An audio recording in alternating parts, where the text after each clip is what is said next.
Story की starting वहीं से होती है जहाँ रिक्की और सीसी दोनों को ही एक औरत स्कूल में बुली कर रही होती है। तभी वहाँ मिस्टर गू आ जाते हैं। मिस्टर गू सबसे पहले आते ही रिक्की से पूछते हैं कि तुम ठीक हो, और फिर हमारी सीसी से पूछते हैं कि क्या बात है। तो सीसी उन्हें बताती है कि क्या हुआ था।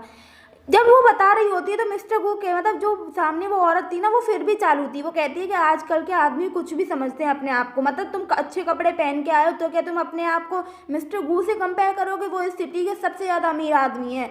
उसके पति को बुला लेती है क्योंकि उसके पति भी मिस्टर गू की कंपनी में काम करते थे। वो कहती है कि अभी मेरे पति को आने दो, तुम्हें 2 मिनट में पहचान लेंगे और उसके बाद ना तुम्हें अच्छी सी सजा देंगे, तुम तीनों को हमसे माफ़ी मांगनी पड़ेगी।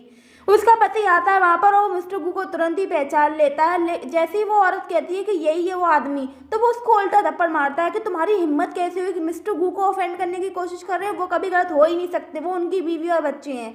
लेकिन तब तक देर हो चुकी थी। मिस्टर गू जाते जाते वहाँ पर उसका पूरा कॉन्ट्रैक्ट, जो भी उसकी प्रॉपर्टी थी, वो ख़त्म करवाने का कह देते हैं। इनफैक्ट वो स्कूल जो था वो खरीद लिया था उन्होंने, इसीलिए वहाँ के जो टीचर्स थे उनको निकलवाने का ऑर्डर। वो लोग घर पे आते हैं तब बेडरूम में होते, रात का टाइम था, इसीलिए रिक्की उनसे कहता है साथ में सोने के लिए, जिसपे हमारी सीसी को थोड़ा अलग लग रहा होता है। लेकिन हम उससे मिस्टर गू कहते हैं कि उसे नाटक करना पड़ेगा साथ में, क्योंकि रिक्की के सामने उन्हें एक हैप्पी फैमिली बनना है। तो वो दोनों साथ में लेट जाते हैं। लेकिन है ना, मिस्टर गू से परेशान करता है, उसकी क्लोज आके कहता है अब तुम्हें मतलब रिक्की सो गया था, तो वो कहता है अब तुम्हें जाना नहीं है, अगर तुम चाहो तो तुम रुक सकती हो पूरी रात। हमारी सीसी तो शर्माई जाती है और वहाँ से उठ के तुरंत भाग जाती है। वो बाहर बैठी होती है, तभी वहाँ पे मिस्टर गू भी आ जाते हैं। वो उससे बात करने लगते हैं। वो उससे कहते हैं कि वैसे मुझे लगा नहीं था कि तुम रिक्की के लिए झगड़ा करोगी। कहीं ना कहीं उसने अपने मतलब मिस्टर गू के दिल में अपने लिए जगह बना ली थी हमारी सीसी ने। सीसी भी लगे हाथ पूछ ही लेती है कि अच्छा एक बात बताइए कि जो हमारा रिक्की है उसकी माँ का क्या हुआ, उसकी मतलब जो माँ थी वो कहाँ है? जिस बात पे हमारे सीईओ को फ्लैशबैक आता है जिसमें वो एक बच्चे को गोद में लेके होता है, उसके सामने उसके दादाजी होते हैं। जब वो उससे पूछता है कि इस बच्चे की माँ कहाँ है, तो उसके दादाजी ये कह देते हैं कि उसकी ज़रूरत नहीं है, उन्हें सिर्फ बच्चे की ज़रूरत है, इसीलिए उस बच्चे को ले आए। वैसे भी माँ इस लायक नहीं थी कि उसे इस घर में लाया जाए। तो सीईओ उन पर गुस्सा हो जाता है कि आप कितने सेल्फिश हैं, आप एक बच्चे को ले आए, अब एक बच्चा बिना माँ के कैसे पलेगा? मैं आपको कभी इस बात के लिए माफ़ नहीं करूँगा। सीईओ उनसे नाराज़ होकर वहाँ से चला आता है। फ्लैशबैक एंड हो जाता है, लेकिन सीईओ रियलिटी में सीसी पे गुस्सा करने लगता है। वो कहता है कि तुम क्यों पूछ रही हो? तो सीसी कहती है अरे मैं तो बस इसीलिए पूछ रही थी क्योंकि मुझे उसके लिए बुरा लगता है कि उसकी माँ उसके पास में नहीं है। तो वो उस पर गुस्सा करके कहता है कि तुम्हें कोई ज़रूरत नहीं है बात जानने की, मेरे पास भी तो मेरे माँ बाप नहीं है, तुम्हें दूसरों की लाइफ में इंटरेस्ट लेने की कोई शौक नहीं है, तुम्हें क्या पता माँ बाप ना होने का दर्द क्या होता है। सब सुनाकर वहाँ से चला जाता है। लेकिन सीसी हमारी बेचारी बहुत दुखी हो जाती है क्योंकि उसने भी माँ बाप का प्यार कभी नहीं मिला था। उसकी माँ बहुत बचपन में ही चली गई थी और बाप तो उसका कैसा है वो हम सब जानते। सुबह सुबह सीसी को उसके फादर का कॉल आता है कि मिस्टर गू ने उसे अभी तक पैसे नहीं दिए हैं। वो तुरंत ही घर पे आए, कॉल नहीं इनफैक्ट उसे डांट रहे होते हैं भयंकर तरीके से। तो सीसी सुबह सुबह जाती है अपने फादर के घर, लेकिन रिक्की के साथ। वो मना भी करती है, रिक्की से कहती है कि तुम अपने फादर के साथ जाओ। तो रिक्की कहता है कि नहीं मम्मा, मैं आप ही के साथ रहूँगा। जैसे ही वो घर में घुसती है, उसके फादर उसके चटाक सीधे थप्पड़ मार देते हैं गाल पे। इनफैक्ट उसको मतलब कुछ बोलने का मौका ही नहीं देते हैं कि तुम कैसी हो, तुम्हारी वजह से मुझे इन्वेस्टमेंट नहीं मिली, तुम कहो मिस्टर गू से, ऐसे बोल रहे होते हैं। और उसके भाई की भी धमकी देते हैं, जिससे वो बोलने लगती है कि अब मैं मिस्टर गू के साथ रहती हूँ, मैं उनसे कहूँगी अपने भाई को ढूंढने के लिए, मैं आपकी बात क्यों मानूँ?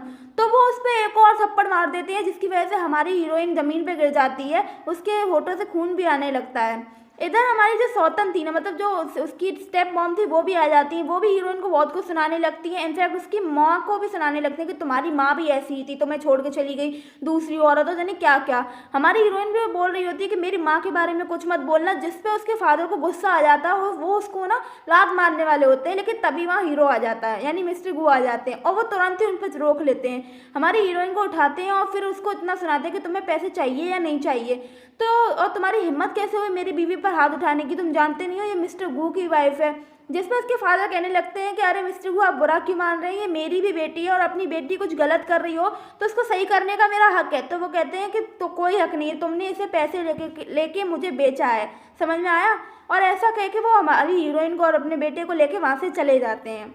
घर पे आके वो हमारी हीरोइन की थोड़ी सी केयर भी करते हैं, उसको आइस पैक देते हैं, साथ में उसके मतलब उनके दिल में ना हमारी हीरोइन के लिए जगह बनती जा रही थी। वो उसके बारे में बहुत गलत सोच रहे थे, लेकिन अब वो सारी सोचें उनकी गलत साबित हो रही। कुछ दिनों बाद जब हमारी सीसी अपने कॉलेज जा रही होती है, अपने कॉलेज में ही होती है, तभी 2 लड़कियां उसे बुली करती हैं, बल्कि उससे कहती हैं कि तुमने अपनी बॉडी के दम पर इतना पैसा हासिल किया है ना, तुम जिस गाड़ी से आती हो उसका मेंटेनेंस, कौन सा तुमने आदमी पटाया, कोई बूढ़ा आदमी ही पटाया होगा ऑफकोर्स।